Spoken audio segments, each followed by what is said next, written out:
የ8 አመት የአረብ ሀገር ውጤትን ኑ ዛሬ ላስጎብኛችሁ። ሰላም ሰላም ውድና የተከበራችሁ የቻናሌ ቤተሰቦች እንዴት ናችሁ? ውድ ኢትዮጵያውያንና ኤርትራውያን ሰላማችሁ በያላችሁበት ብዝት ትርፍ ይበልኝ። እንግዲህ ከቻናሌ በጣም ቆይቻለሁኝ ከጠፋው ማለት ነው። ያው ትንሽ ቢዚ ስለነበርኩ ነው መስራት አልቻልኩም፣ ለዛ ነው። ዛሬ እንግዲህ ላሳያችሁ የመጣሁት ማለት ነው። የደከምኩበትን የለፋውበትን ላሳያችሁ ፈልጌ ነው ማለት ነው። 8 አመት አረብ ሀገር የሰራውበትን ላስጎብኛችሁ ቤቴን ማለት ነው። ያው ቀለም እየተቀባ ነው፣ ገና አላለቀም ማለት ነው። ቀለም እየተቀባው ነው እና ሰው ደክሞ ምናምን ውጤታማ ሲሆን ደስ ይላል። እግዚአብሔር ይመስገን። ያው የደከምኩበት የለፋውበት እዚህ ጋር አርፎልኛል። እግዚአብሔር ይመስገን። እግዚአብሔርን አመሰግነዋለሁ። እና በስደት ዓለም ያላችሁም እግዚአብሔር አምላክ የደከማችሁበትን የለፋችሁበትን ውጤታማ ስትሆኑ ደስ ይላል። እግዚአብሔር አምላክ ያሰባችሁትን ያሳካላችሁ። ገና እየተቀባ ስለሆነ ነው ሙሉ ማለት ነው። እዚህ ጋር ኪችን ነው፣ ይሄ ኩሽና ነው። ገና አልተቀባም ማለት ነው። እዚህ ጋር የምታዩት ኩሽናው ነው፣ አላለቀም፣ እየተቀባ ነው ማለት ነው። ግማሹ ተጀምሯል፣ ገና አላለቀም፣ እየተቀባ ነው። እና ሰው ደክሞ ለፍቶ ደክሞ ውጤታማ ሲሆን ደስ ይላል። እና እግዚአብሔር ይመስገን በዚህ መልኩ ቤት ገዝቻለሁ ማለት ነው። ይሄ ደግሞ ምትኛ ክላስ ነው። በዚህ ጋር የምታዩት ምትኛ ክላስ ነው። ከኩሽና ወደዚህ ቀጥሎ ምትኛ ቤት ነው ይሄ የምታዩት። እዚህ ጋር ደግሞ ሳሎን ነው። ሳሎኑ አልቋል ተቀብቶ ማለት ነው። ቃውንት ስላላለ ነው። ያው ለመቅረጽ ብዙም አልተመቸኝም ማለት ነው። የሚቀቡ ስላሉ የቀቡ ስለሆነ እዚህ ጋር እንደምታዩት ሳሎን ነው ይሄ ማለት ነው። ሳሎኑ ነው ተቀብቶ አልቋል ሳሎኑ። እዚህ ጋር ምትኛ ክላስ ነው። ሽንት ቤቱ ምናምን አላለቀም ከዚህ ጋር ማለት ነው።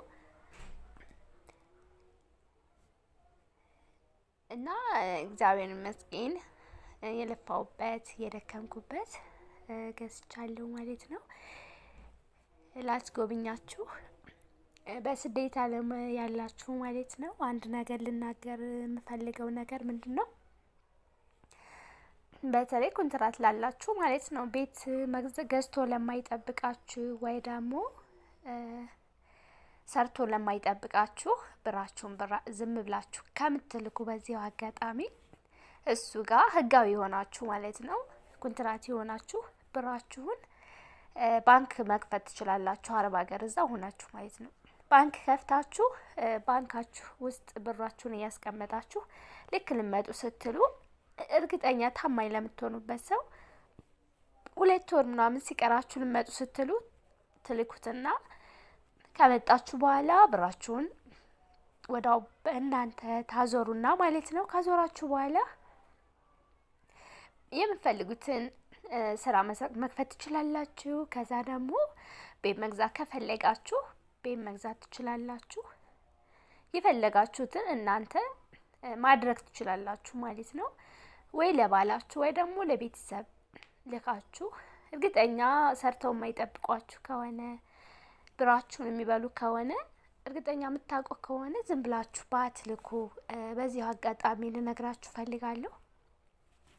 ህገ ወጥ ለሆናችሁ ደግሞ ትክክለኛ ብራችሁ ምን ላይ ነው ያለው ማለት ህገ ወጥ ናችሁ። ባንክ መክፈት አትችሉም። ባንክ መክፈት አትችሉም እዛ ደፍተር ማውጣት ስለማትችሉ ማለት ነው። ብራችሁን ግን በየወሩ ቼክ ማድረግ ለማን እንደምትልኩ ለምትልኩት ሰው እርግጠኛ ምን እየተሰራልኝ ነው፣ ምን ያህል ብር አለኝ ብላችሁ ቼክ ብታደርጉ ደስ ይለኛል። ምክንያቱም ዝም ብላችሁ ደክማችሁ ለፍታችሁ መታችሁ እዚህ ጋር ምንም ነገር ሳትይዙ ድጋሜ ስደት ስለምታስቡ ብዙዎች እኔ ስላየው ነው። ካጠገቢ አብረውኝ የኖሩ ብዙዎች አይቻለሁ። ምንም ብራቸው ሴብ ሳይደረግ መተው 8 15 አመት ስንት አመትም ኖረው ድጋሜ ደግሞ እዚህ ስለሚደብራቸው ስደት ነው የሚመኙት። እንደዛ ከሚሆን እንደኔ ብራችሁን ዝም ብላችሁ ባታባክኑ ለሆነ ለቁም ነገር እንትን ብትሉት የደከማችሁበትን የለፋችሁበትን ብዬ አስባለሁ። እንዳልኳችሁ ቅድም ህጋዊ የሆናችሁ ልጆች እዚህ ጋር ሰርቶ የሚጠብቃችሁ ትክክለኛ ሰው ከሌላችሁ ብራችሁን የሚያጠፉባችሁ ከሆነ ከሱ ጋር አውጡና ደፍተር ብራችሁን ከሱ ሴቭ አድርጋችሁ ቆጥባችሁ፣ ምክንያቱም ከመዳን ቤት ላስቀምጥ ካላችሁ ድንገት የሚሆነው አይታወቅም። ግን ባንክ ቤት ብታስቀምጡት እንደኔ አሪፍ ነው። ምክንያቱም እዚህ ጋር አንደኛ የማይሰራላችሁ ከሆነ ብራችሁ ባንክ ቤት የወደቀ ነው የሚሆነው፣ ምክንያቱም ይቀንሳል ማለት ነው። ከሱ ጋር ግን ምንዛሬ እየጨመረ ስለሚሄድ ልክ ኢትዮጵያ ልመጡ ስትሉ ኢትዮጵያ ልመጡ 1 ወር 2 ወር ሲቀራችሁ ልካችሁ ብትመጡ አንደኛ ምንዛሬ እየጨመረ ነው የሚሄደው። ዛሬ የላካችሁት ከ3 ወር 4 ወር በኋላ ምንዛሬው አንድ አይደለም ታውቃላችሁ፣ ይጨምራል። ያም ስለሚሆን ለእናንተም ጥቅም አለው። የሚሰሩላችሁ ከሆነ ግን ላኩት፣ የማይሰሩ ከሆነ ከሱ ይሄን ነገር ብትጠቀሙ ብዬ ነው የማስበው። እና እግዚአብሔር ይመስገን የደከምኩበት የለፋውበት ከዚህ ጋር ስላረፈልኝ ደስ ብሎኛል ማለት ነው። እና እናንተም እግዚአብሔር ያሰባችሁትን ያሳካላችሁ።